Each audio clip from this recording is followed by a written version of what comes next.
Okay, so now I'm ready to put that back together. And remember, I only had one screw here. Oh, on this, it looks fine, but I'm gonna go the extra little bit and kind of clean that and stuff. Sometimes you have to have this facing one way or the other, but this one happens to be facing sideways. And see, when on the notch you think, which way do I have to go? See how there's a round bit there and then a square there? Usually that's how most of them are, and so it should be pretty easy to fit back in there. And we remember that we only had the one screw, right? So that's all it's gonna get is one screw. Dabbity nabbit.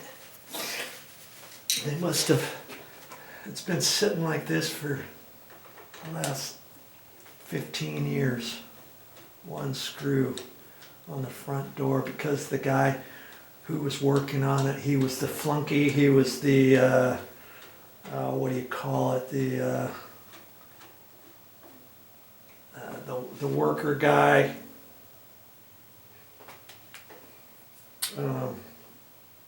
The helper. And the guy says, hey, you know how to do those now. Put it up there. Come on, hurry up. We got to go to lunch. I'm not going to tighten that up just yet. We have to hurry up and go to lunch. And the guy dropped the screw before the concrete was installed or whatever. And he, I want to make sure that turns nice and easy. Okay, before I tighten it up. And I'm going to look on here, make sure the key thing is lined straight up and down, which it is. This is over, everything's fine, so I'm going to tighten that up. And he lost the screw. The apprentice guy lost the screw, dropped, he couldn't find it. Maybe, who knows where it went. It got caught in his nail bag. The other guy said, hey, let's go, come on, hurry up, we're going to lunch. And he said, I'm just going to put it in with one screw. Nobody's going to know the difference.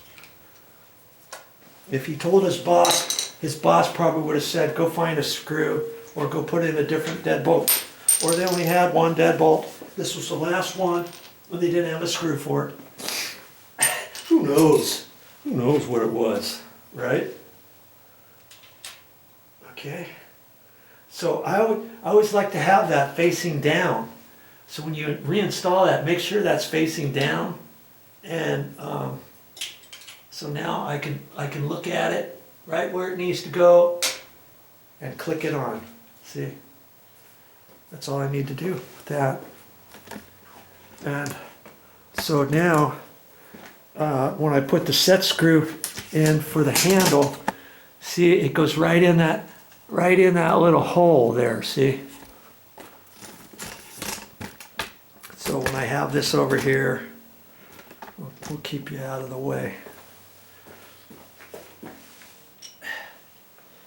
just gonna hold that back up, and it has the round bit there and stuff. Okay. And like I said, I really need the other size. I can just barely get it. I won't be able to tighten it up all the way, but I can get it almost all the way in there, kind of like how they had it, because I'll bet you they didn't have the right one either. I can't get it any further, and it's in there, so it'll never come out. Okay. Without getting your little set screw back in there. Sometimes, depending what that is, if you have a really small screwdriver, exactly the right length at a cattywampus angle, 45-degree angle, you can fit it in there and use your screwdriver to undo it. I've done that before. And I had some little screwdrivers and I tried it, and the little screwdrivers I had weren't the exact size, the exact width that I needed. Okay. There. Oh man, that just goes so easy. And see, sometimes when you after you tighten everything up, check this 5 or 6 times. And if you put it in and it doesn't, and it has a hitch, or it's kind of hard to go, you're thinking, what is going on? It might be because these screws have to be adjusted a little bit, where you have to loosen the screws up, reline everything up, tighten it up again, and maybe tighten it up only so tight to the door to make it so it doesn't stick. Well, on here, we can only go so tight because this is a metal security screen. But if this was a regular tinny screen door, let's say, maybe you tighten up the screws and you keep tightening and tightening, and all you're doing is compressing the screen door in a little bit, and then everything on the inside of here is so tight, it's binding against this and making this hard to turn. It should go nice and easy. See, if it's not going that easy, then you know something's not hooking up properly. And maybe you have to loosen the screws up a little bit, and then that springs the door out just a hair, and you can still get it adjusted, because you want this to go nice and easy. If it's not going nice and easy, then you know when you put the key on the outside, it's not going to go nice and easy either, is it? And that's the whole reason why we're doing something to this door, is to make it easier to open. So don't not finish your job by not checking it out at the end and saying, oh, that's good enough. I mean, why work on it at all if you're not going to get it? You're going to have to spend a little bit of extra time on it, figure it out, figure out why it's not turning easy, okay? All right, I guess I can mark that off my list.